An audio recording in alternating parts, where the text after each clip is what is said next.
So we had another fun day at the beach today.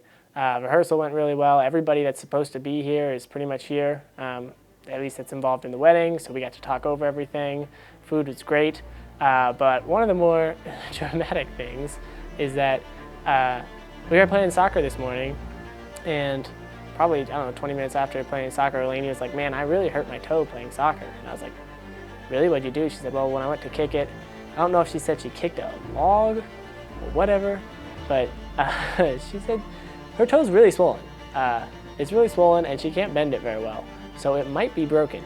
And we're getting married tomorrow. She's gotta walk down a sandy aisle and stairs. She might have just broken her toe the day before her wedding. We're the Jonases. We're a family of 10 plus a few more. I'm the mom PJ with my husband Jim, our daughter Brett, our sons Coulter, Emery, Fletcher, Greyden, and Hewitt, and our daughters Indigo and Jade. We have our hands full with raising dairy goats on our farm, making goat milk soaps and other products from their milk, all while homeschooling and homesteading happily.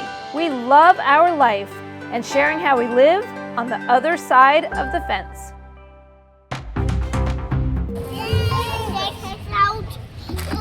You're getting fish heads out? Yeah. What are the fish heads for? Catching crabs. Yeah, they did. What are the fish heads for, Landon? Catching crabs. Catching crabs?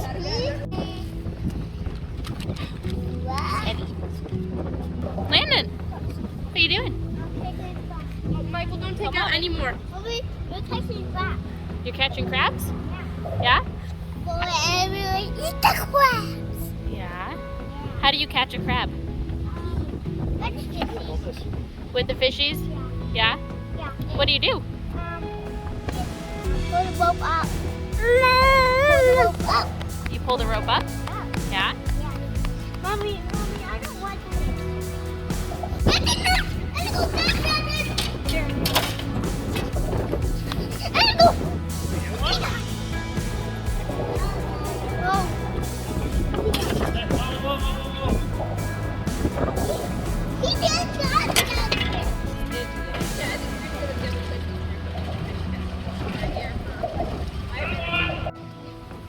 Last week they took the boys crabbing, and ever since then they've been begging to go back, and so today we took the kids crabbing because there's a rip current in the ocean, and as you can see they are just so excited to be crabbing again.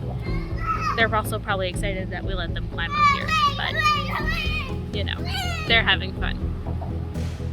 Good one! What? What sized one? Landon! What happened? The crab! Little baby crabs. Get it to me. What do you have in there, Landon? What are you gonna do with those crabs? My official crab spot.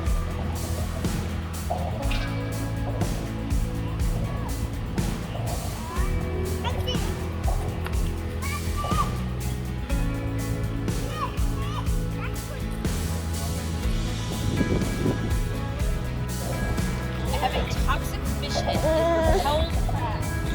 I've always been an excellent crabber, and this fish head has not caught one crab.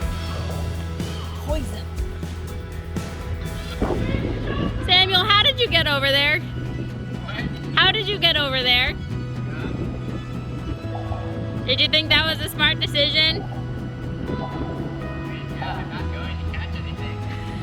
It's your entire life and never caught anything. So a couple days before the wedding, or maybe a few days before the wedding, when a bunch of my cousins were there and other people who hadn't gone crabbing before, we decided we were all going to go crabbing. So anybody who wanted to go could come, and we went and we got the supplies, and then you go back to the bay and you get fish heads and you put them on a hook, you put them down in the water, and then you let the crabs come and bite and nibble on the fish heads, and then they'll cling on to them, and you slowly pull the fish head up, and then you stick a net underneath it and catch the crab. So that's how crabbing works, and it was a bunch of us that went. I don't even know how many. Some of Lainey's brothers came, and I think her dad came too, and we all got to go crabbing. I think everybody ended up getting one, at least one, and some people got quite a few. And then they were smaller, some of them were small, so we had to put quite a few back. But not only did we get to all go crabbing, and some people for the first time, but then we got to take them home, cook them, and eat them, which is also a really cool experience to go get the crabs and then eat them. So a lot of people who had never tried crab before also got to have fresh crab that they just caught. So that was just really fun, cool experience. We kind of do crabbing usually every time we go to the beach, at least once, just because it's fun and it goes, it's just something different you can do on the beach and still have a good time. Oh my goodness! I love What is all crabs. that muck? Yeah. What is all that muck? They're pretty nice size. Olga, sunburned. You can get sunburned. Your turn. Oh. Are you gonna eat them for dinner? No. No. Okay. That's his pet one. Who is it, Landon? He's Hercules. Hercules. How you doing, big guy? Hercules was this little tiny crab that we were gonna throw back and Landon fell in love with and just named it Hercules, and there was this bigger crab that was like trying to pick on Hercules, and Landon was like, oh no, the bad guy's gonna kill Hercules, oh no, but Hercules is strong, he can do it. And so he like narrated this whole fight between the big crab and Hercules. And so then we got pictures of Landon with Hercules, and it was just this whole little cute story. Landon loved crabbing. It was kind of a little bit slow for him, but there was enough people that he could run around between all of us asking, has anybody got a crab yet? Has anybody got a crab yet? And still be, constantly moving and doing stuff to occupy his little brain that doesn't have a big attention span. I grew up on the ocean, and we would always go to the back bay and go crabbing. And this was something I just loved to do. I loved the crabbing experience itself. I loved eating crabs. And so a couple of years ago, I took the children and we went crabbing and we had a good time. And they asked if we could go crabbing again because they wanted to introduce the spouses to crabbing. And so I was like, absolutely, because we'd already had the stuff, we had the nets, whatnot. So we go and we get crabbing, and Landon falls in love. He with had crabbing. so much fun. He wanted the fish heads. He thought the fish heads were the coolest thing. He wanted we could, scoop up the crabs. He named the crabs. And so we did this like early on. It was on the earlier part, and every single day, can we go crabbing? Can we go crabbing? Can we go crabbing? And we kept putting them off, and finally we went again. And he just, He loved it. He was obsessed. and then one of the things that we always do as a family is when we go places, we get magnets to commemorate where we were. And so we were at one of the little shops, and they had a crab magnet. So I got a crab magnet, and he'll grab it all the time, and he'll go out, and we'll be swimming in the pool, and he'll be just like, the crabs are gonna get you, and I'll be like, oh, are you a fish head? I'm gonna get you, And so it's become this, what was this one little simple thing has become this huge memory and this huge event, and he just constantly wants to go crabbing. Strange kid.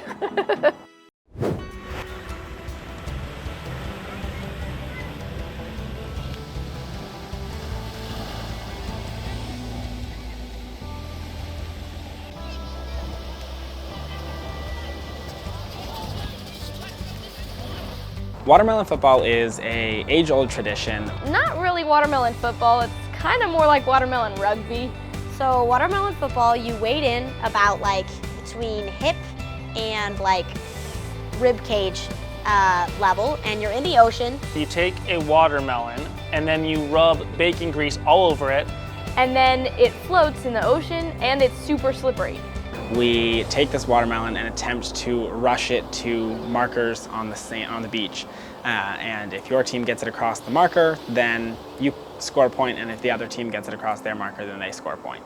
But it's a lot of fun, and I think one of the best bits is afterwards when it finally breaks open and we just get to have the watermelon that has a bit of salt water in it. It's nothing like it. It's really good, but also really weird. I mean, it's just a great bonding experience. I love just being able to just tackle somebody, and then just you don't know where you are. A wave tackles both of you, and then the watermelon's gone and you have to find it. It's just such a good memory for all of us. We all grew up doing it. We've all done it every year, and it's just a great family bonding experience. It's just a lot of fun. Everyone's kind of shouting and trying to like, oh, where's the watermelon? Where is it? And it's just a great sport. So at some point while we were at Topsail, I remembered from my childhood, there was a lake and a watermelon that had been covered with grease. The neat thing about a greased watermelon is if you put it in the water, it floats right about at the surface of the water. It's not on the water, it's just below the water surface. And if it's greased, it's really hard to hold on to. So you can play watermelon football. Usually it's pretty easy to have, push it out of right, people's hands. You don't have to tackle them to get it out. You just like bump them and the thing goes shooting across. Right. And it's so heavy you can't like pick it up and throw it. It really takes it up a notch. But it's a tradition. Yeah. Good job. So in May, right after Greyden and Lani's wedding, I actually got baptized. I was completely surprised that Fletcher wanted to get baptized. Because we hadn't talked about it since those early days when he was clearly just trying to keep up with his brother.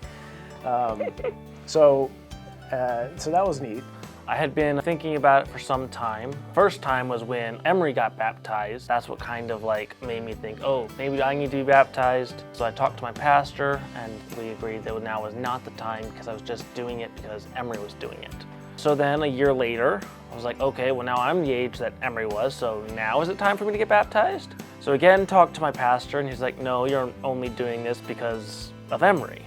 So that was that, I didn't get baptized then. I didn't really think about it for the next couple of years until once I was at a Bible study or a worship night and they were talking about it then.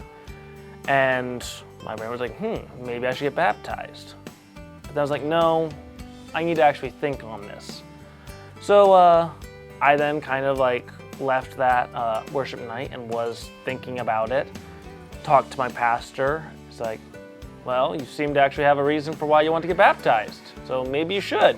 So then I went and talked to Mom and Dad about it, talked to Greyden and Lani about it, got their permission and blessing to get baptized after the wedding because I didn't want to steal any of their thunder. After the wedding, I went and talked to my pastor again, made sure that everything was, smoothly, and I think it was 2 days after that, after the wedding, when that morning we went out to the beach and he talked to the crowd about, which was just, family and some friends, about what it meant to be baptized. Then I talked about why I wanted to be baptized and what baptism stood for me.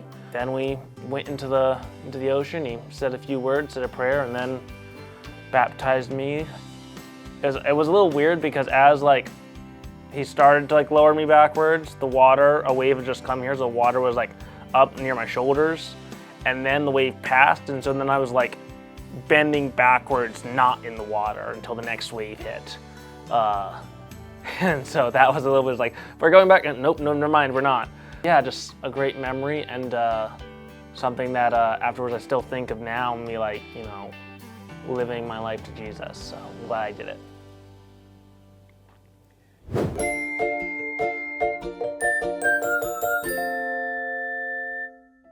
Greyden, in a word, is hardworking. Super confident. Greyden is very focused. Stoic and super goofy. Stoic. Fun-loving and ambitious. If I had to pick one word for Greyden, it would be bulldozer. Fixer. Serious and focused. Greyden's biggest strength when it comes to the family is his ability to figure things out.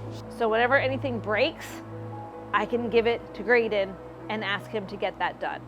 He's always fixing tractors and equipment and nailing things that have fallen down and hanging things that need to be put up, and really just kind of keeps, very much like his father, the things going that are falling into disrepair. Yeah, when Greyden kind of came into his own, it took an awful lot off of me. He also can be very funny. He knows he can make Indigo or Jade laugh whenever he wants. His ability to lead us all together, to unify us to do one thing. Greyden has always been a very strong opinion. Greyden will always have a strong opinion. So I think Greyden really brings the family together in a weird way because he's very introverted, but he really brings the family together. If I had to describe Lani in one word, I would use excited. Perfect for Greyden. Lani is energetic and so nice. Joyful. I'll just say joyful. One word I would describe Lani with is natural. Flexible. Lani brings a lot of fun to Greyden. Greyden can take himself way too seriously. Always happy. She just takes pleasure in the simple things and doesn't let things get to her and weigh her down. Lani brings to the family just an element of fun that really, because she's in the middle, she's just as good friends with Indigo and Jade as she is with Coulter and Brett. So she's got this universal personality that just helps to bring the whole family together.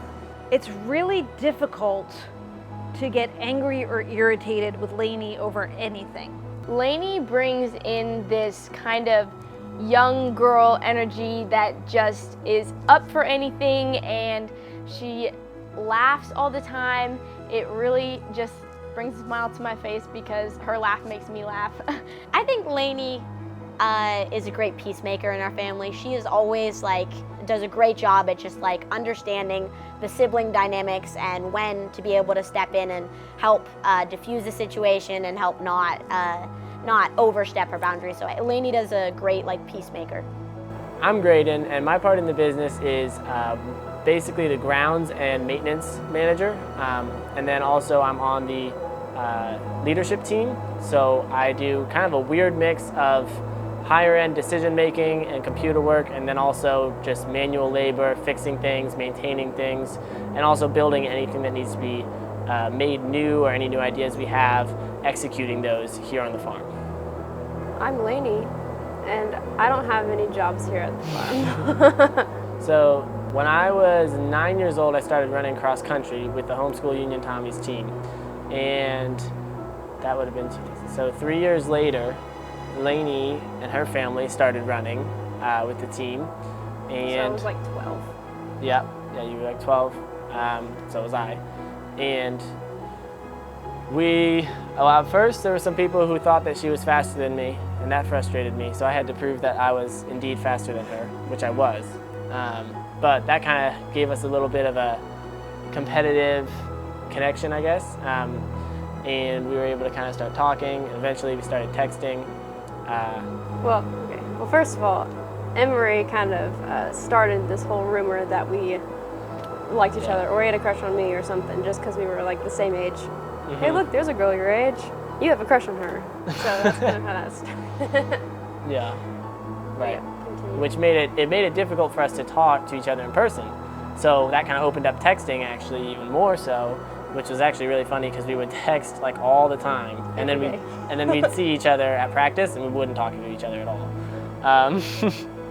But that continued for 2 years, and because we were so young and couldn't really go anywhere with it, we kind of stopped texting. It was mostly my fault. He dropped me. I probably could have done it a little bit better, but it was all right. And then you just kind of faded. Yeah, you faded out. It wasn't. I wasn't mean. We didn't break up because we were never together. 12, 14. But then I would drive with her family to meets because I was the only one in my family that would go, and so I would drive to their car, and then they had an extra spot, and I would go with them to these meets that were hours away. And one time, her and I were sitting in the back, and we just got to talking again and catching up, and our chemistry clicked. Our friendship rekindled. Kind of took me a while to really talk to her about it because I was intentionally being slow. I had some things I wanted to deal with, and I knew I wasn't quite ready to date yet, but I did know I liked her, and I was pretty sure she liked me.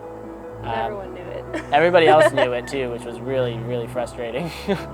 But yeah, eventually in March, I told her that I liked her. And it was really funny. I was in the car. We just drove somewhere to get something real quick, which was not typical for us. And I told her right when we parked.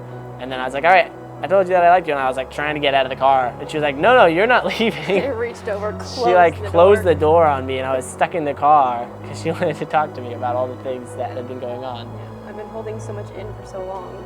Yeah. And so I told her that I wasn't really ready to date. There was stuff, I just had like relationships with my brothers I wanted to get better because I knew that after you start a relationship like romantically, your other relationships tend to go to crap. So I had other things I wanted to kind of get straightened up and then start dating, but I told her that I liked her and she said she liked me.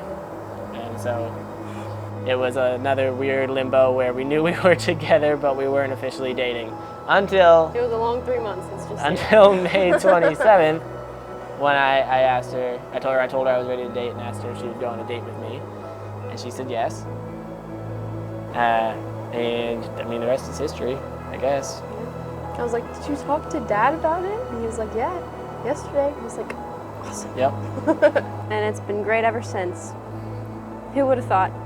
Not me.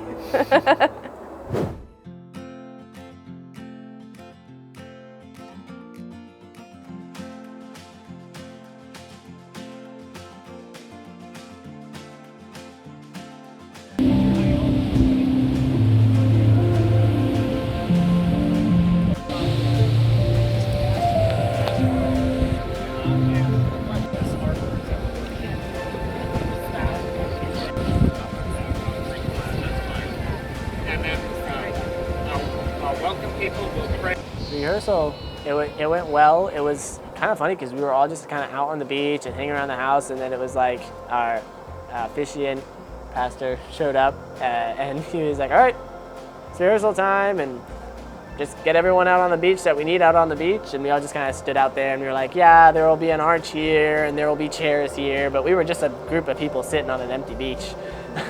So that was a little interesting. And then there was a lot of wind. So as we were kind of talking about, hey, this is what we're going to do here, and this is what we're going to do here, there was a lot of wind and not everybody could hear. Oh, do you need a microphone? Yeah. And then certain things that we hadn't really thought that much about, like the order of grandparents that come down, and then parents, and do the groomsmen walk out and stand there while the grandparents get seated, or do the grandparents get seated and then the groomsmen come out, and things like that. And so our officiant was just kind of like, hey, how did you want to do that? And we were like, how do you want to do it? We don't really care. We're here to get married, That's not really one of the things we thought about. Like, I thought about the order of bridesmaids standing, the order of groomsmen standing. Yep. We knew that the guys were going to be standing up there before, and then the bridesmaids were going to come down individually. But I wasn't even thinking about like the order of parents, grandparents. But it was also really great that our officiant had all of that stuff thought out, and he's also really decisive, really good at making those kinds of decisions on the fly. So when we were like, we don't really care, he was like, all right, we'll do it this way and this way and this way. Does that work? And we were like, yeah. And it turned out really well, and that didn't take a whole lot of strain or stress on anybody. So that was great.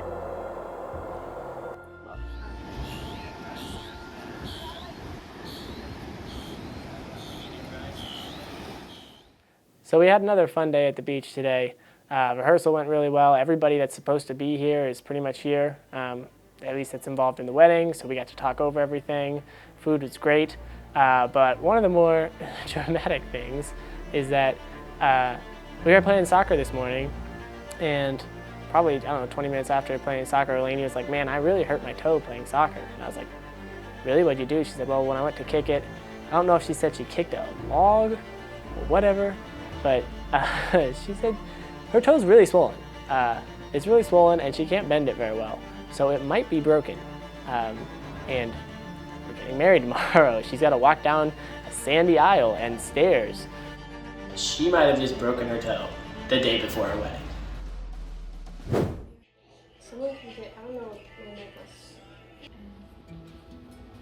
Thank you for their love for each other.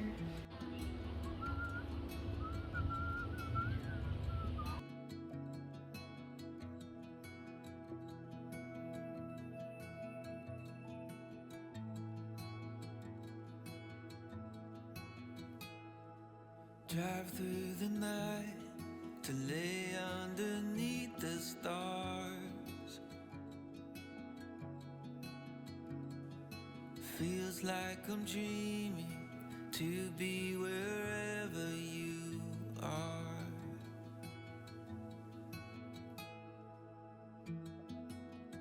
Oh, my and I fell for you.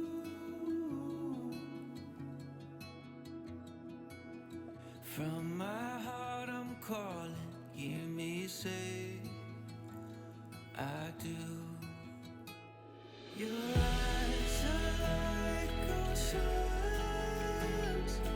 wave after wave you are pulling me in. My true love and devotion, I'll spend eternity and only. Greyden and Lani, you are two remarkable individuals. And together, you're an even more amazing couple. I'm truly blessed to have both of you in my life. As we gather here today, I'd like to raise a toast to Greyden and Lani. May their love continue to grow. Cheers. Cheers! Greyden and Lani's wedding was so much fun. We had a bunch of my cousins there, and we were by the ocean, we were on the ocean, and so it was just a wonderful day filled with lots of family and friends and a little bit of dancing. We got to go in the pool, we got to go in the ocean, we got to get ready, which I love getting all dressed up, so that was fun. I did my own hair and everything. I thought it was a wonderful day. I loved my bridesmaid's dress, but for Greyden's wedding, it was a beach wedding, so it was like T-length dresses, and that's definitely not my favorite length. So it was a little bit odd. I definitely really liked the dress I got for Greyden's wedding. I probably would have preferred a different style, but I chose it, so I can't really blame myself. But I definitely wasn't as pleased with it as I could have been. But again, that was kind of my fault. Greyden and Lani's wedding was wonderful. I don't really remember anything going wrong. There was a lot of work that needed to get done, but honestly, like, things went really smoothly, and I was very excited for them, and everything was really beautiful. Greyden and Lani's wedding was great. I don't know what I was expecting, as is my case with every single one of the weddings so far. It's never been what I've expected, but I never really knew what I expected. Greyden and Lani's wedding was a blast. So my cousins were there, and a lot of their friends were there, and I mean, it wasn't like a super like classic wedding, but it just felt like this awesome like party that you could just attend to. So like my cousin Mark was like on DJing, and so I sat with him a lot, and we just had a fun time like announcing stuff. Just felt like this giant beach party that we all had so much fun at. Greyden's and Lani's wedding was beautiful. The sun was shining, there was no adverse weather. Greyden and Lani's wedding was awesome. It was so wonderful to watch my baby brother marry the love of his life on the beach, which is like my favorite place in the world. And there was this moment during the ceremony where he looked over at me and he smiled the biggest smile, and I'm gonna choke up now. It just made me so happy because he was so happy. I think it was great. I mean, we had planned it all out, and we were like hoping for the best, but yeah, it was great. God blessed us with a nice sunny day and very little wind. So I mean, the beach was completely empty. It was the nicest day out of a week of really nice days, which was just amazing. And yeah, I mean, I didn't have a ton of expectations as far as the reception. I didn't really know what that was gonna look like, but that also went really well, so. It got a little toasty. I mean, I got burnt, like mainly, I think during the ceremony because it was at noon, so the sun was like right up there. So like my shoulders and my chest, it got pretty sunny, even though I applied sunscreen twice on the whole day. But I didn't start peeling yet. That was one thing throughout the whole week. I was like, everyone, sunscreen, sunscreen. To all of the people who were in the wedding. Just a lot of work to do too, to turn a rental house into a wedding venue. And it went by like that. So that was awesome. Very thankful for everyone who helped. It was great. Yes. Very relaxing, actually.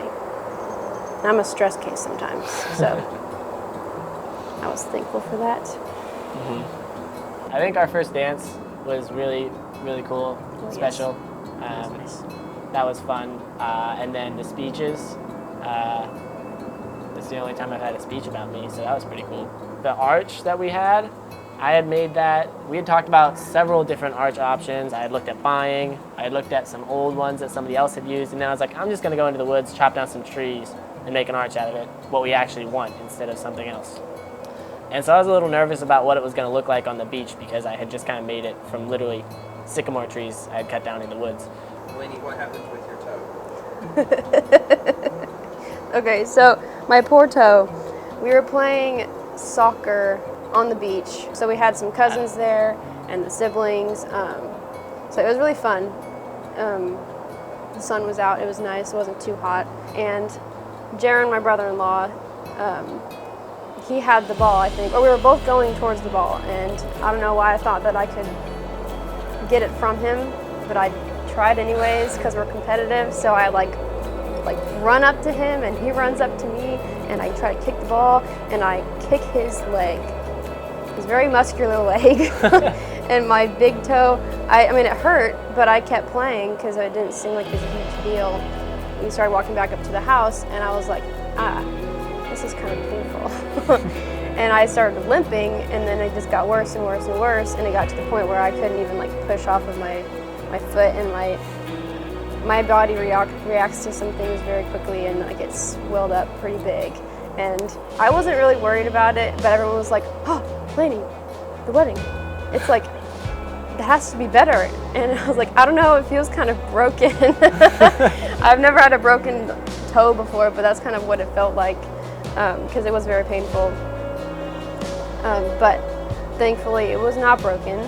The next day it was kind of going down, the swelling, but it was very bruised. It was a very, very bruised up big toe.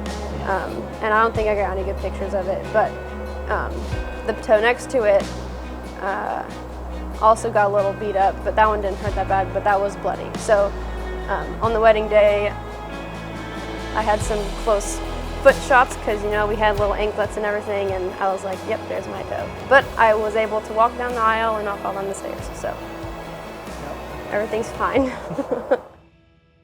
And something fun. Oh. Don't kiss her, don't kiss her, don't kiss her, Jade! She going, huh? But Sewing up the groom's pants!